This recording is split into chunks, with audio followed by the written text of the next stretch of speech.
Ciga Ensino realizou esta mañá unha concentración nos arredores do Instituto Antón Losada en contra dos recortes dos funcionarios anunciados polo Goberno Central.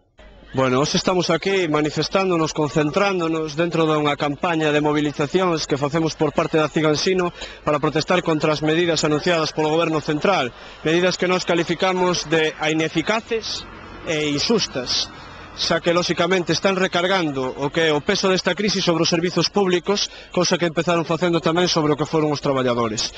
Vimos anunciados dun recorte que nos entendemos que vai en contra das alternativas que desde a Ciga Ensino propoñemos a saída desta crisis e que mentres se lle estivo incentivando que é a banca privada con 300.000 millóns de euros desde o 2007 hasta agora, eses cartos que se invertiron na banca privada non se devolveron para o Estado.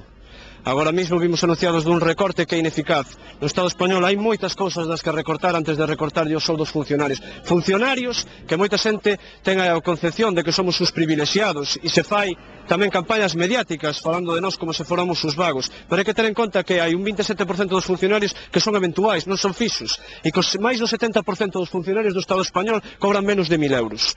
Lóxicamente, os funcionarios, os docentes, o profesorado que está aquí concentrado leva perdendo poder adquisitivo, o 12% do poder adquisitivo durante 10 anos. Agora mesmo vemos que se pactou en Madrid unha consideración salarial do 0,3, agora veñen este recorte dun 5% dos salarios en salarios complementos, en soldo base, e que tamén se nos aplica as pagas extras, e nos entendemos que é un recorte que é ineficaz e injusto. Entón, nos entendemos que, vamos a ver, xa desde outubro do 2008 comenzamos a mobilizarnos, a manifestarnos en contra das medidas que estaba tomando o Goberno Central e o Goberno galego para sair desta crise. Se comenzou, como falei antes, dando incentivas cantidades a quenes nos meteron nesta crise, que foi a gran banca privada, esta especulación terrible que fai a propia banca, e non se atallou o problema. Estes créditos que se deron millonarios á banca privada non serviron para que as empresas tiveran máis facilidade a hora de pedir os créditos, nin moito menos, nin para que os traballadores tiveran máis acceso aos medios, non. É necesario perseguir o fraude fiscal, é a alternativa que fai a Ciga. Hai un 27% de diñeiro negro que ronda polo Estado español, diñeiro que non tributa, diñeiro do que o Estado non se beneficia, nin nós que somos os membros deste Estado non nos beneficiamos. Por outro lado, hai que perseguir ese fraude fiscal, hai que acabar cos paraísos fiscais.